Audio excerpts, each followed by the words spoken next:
Good morning and welcome to all the viewers.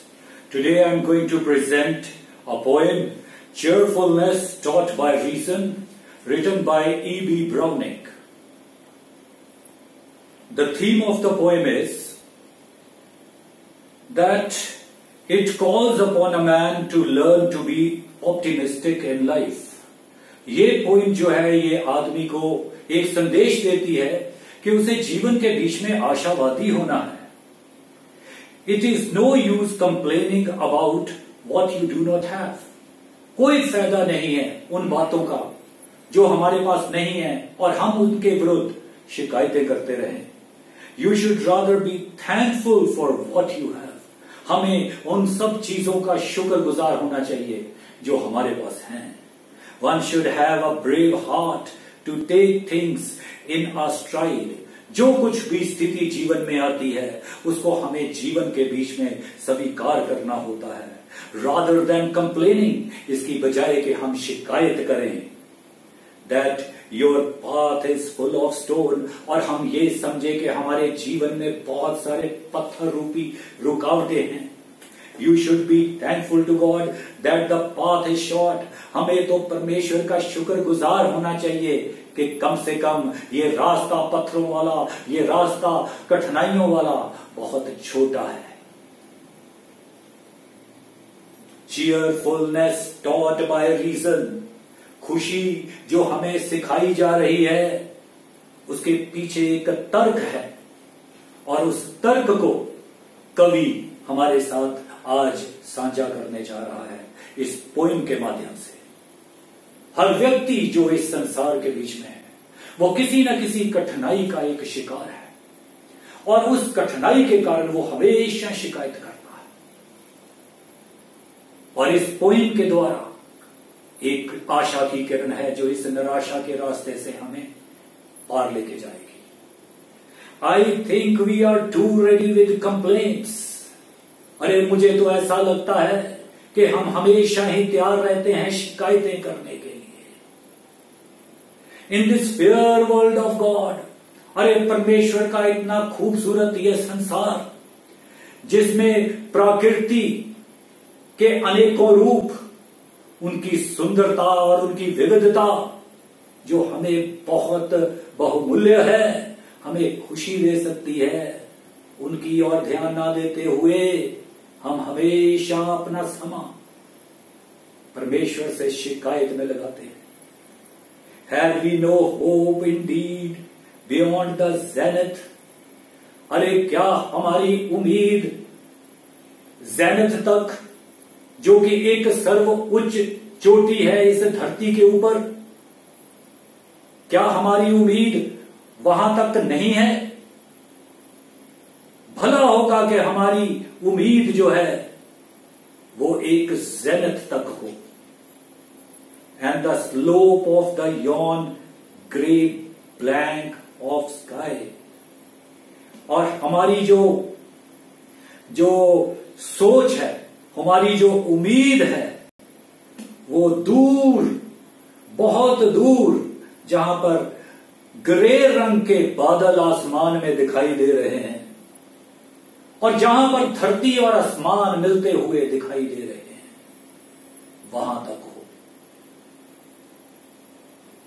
We might grow फेंट.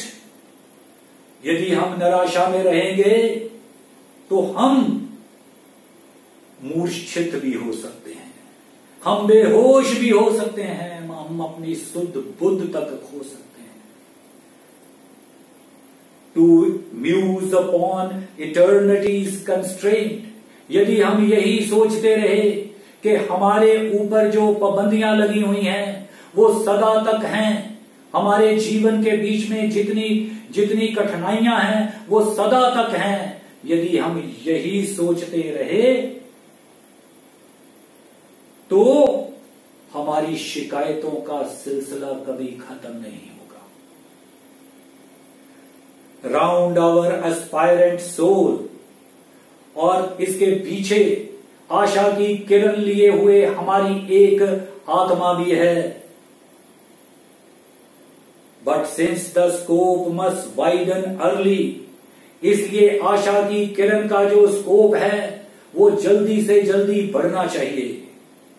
It is well to drop, अच्छा होगा कि इसकी समाप्ति हम जल्दी और जल्दी से कर दें।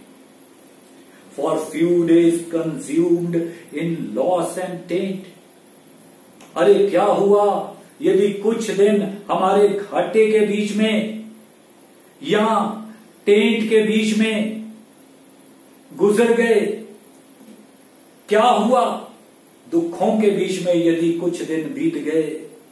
ओ पुसलेनिमस हार्ट, ऐ मेरे कायर दिल, बी कंफर्टेड, अरे ढारस बांध, दलेरी कर, and like a cheer traveller take the road, और एक खुशी से गाते हुए यात्री के समान वो रास्ता ले, जीवन रूपी रास्ते को तय कर, singing beside the hedge.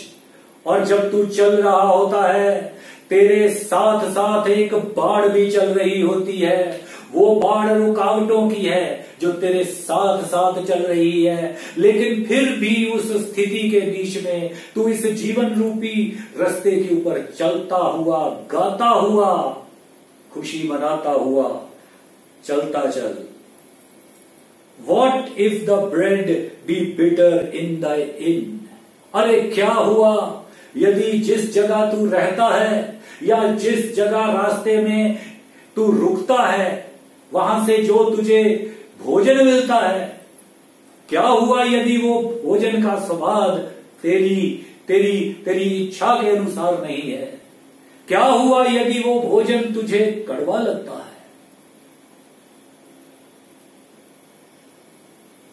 And thou unshoed to meet the flex, अरे क्या हुआ यदि तेरे पैरों के बीच में जूती नहीं है और तेरे पैरों के बीच में पत्थर चुभ रहे हैं।